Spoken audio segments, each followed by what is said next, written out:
Hello students, welcome to R D's classes. আজ আমরা যে ক্লাসিফিকেশনটা করতে চলেছি সেটা হচ্ছে ফাইলাম টিনোফোরা সম্বন্ধে। সো ফাইলাম টিনোফোরা আর ফাইলাম নিডারিয়া এই দুটো গ্রুপ একটা সার্টেন সময় পর্যন্ত একসঙ্গে ধরা হতো, বিকজ এদের দুজনের ক্যারেক্টার্স অনেক মিল আছে। কিন্তু এইখানে একটা স্পেশাল ক্যারেক্টার্স হচ্ছে বাইরেডিয়ালি সিমেট্রিক্যাল। এই বাইরেডিয়ালি সিমেট্রিক্যালটা কি না, এই সিমেট্রিক্যালটা মানে হচ্ছে যাদের মধ্যে রেডিয়ালি সিমেট্রি আর বাইল্যাটারালি সিমেট্রি, এই দুটো সিমেট্রি একসঙ্গে দেখতে পাওয়া যায়। সো আমরা একটু এখানে সময় নিয়ে আগে এই জায়গাটাকে বুঝে নিয়ে বাকি পয়েন্টে যাচ্ছি। কি বাইরেডিয়ালি সিমেট্রি? একটা অ্যানিমাল, যদি আমরা তারা মাছ আঁকি, স্টার ফিশকে ড্র করি, সো এই স্টার ফিশকে যদি একদম মাঝ বরাবর আমরা এরকমভাবে কাটতে থাকি, স্পোকস করে আমরা যদি কাটি, তাহলে প্রত্যেকটা ইকুয়াল হাফস তৈরি হয়। এই সিমেট্রিটাকে আমরা এখন থেকে বলবো রেডিয়ালি সিমেট্রি। এটাকে কি বলা হবে?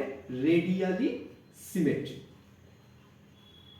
অন্যদিকে একটা স্ট্রাকচার, সাপোজ এরকম একটা অ্যানিমাল রয়েছে, এই অ্যানিমালটাকে আমি যদি মাঝ বরাবর কেটে দিই আর যদি দুটো মিরর ইমেজ পাওয়া যায়, দুটো হাফস ইকুয়াল হয়েছে এবং তার পাশাপাশি এই দুটো হাফস কি মিরর ইমেজ, তাহলে এটাকে বলা হয় বাইল্যাটেরাল সিমেট্রি।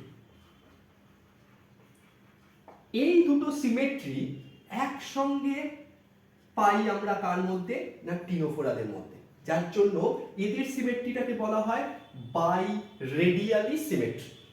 তাহলে এটা খুব ইম্পর্টেন্ট টিনোফোরার ক্যারেক্টার হিসাবে, বাইরেডিয়ালি সিমেট্রিক্যাল।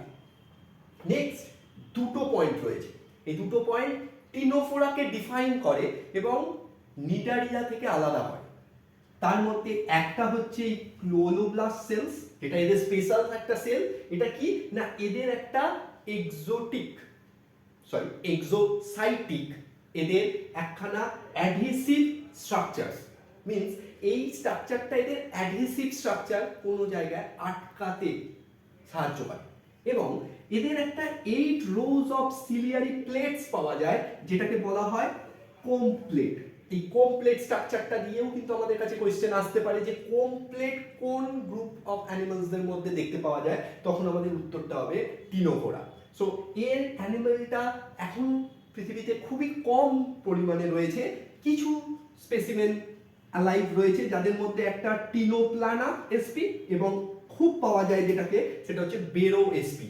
সো এটা হচ্ছে আমাদের ফাইলাম টিনোফোরা। এখান থেকে আমরা মনে রাখবো খুব ভালো করে ক্লোরোপ্লাস্ট সেলসের কথা এবং কোমপ্লেটের কথা, এবং তার পাশাপাশি মনে রাখবো যে বাইরেডিয়ালি সিমেট্রি এই গ্রুপ অফ অ্যানিমালসদের মধ্যে দেখতে পাওয়া যায়। ওকে, সো আজকে এইটুকুনি। নেক্সট আসছি পরের ভিডিওতে। Thank you.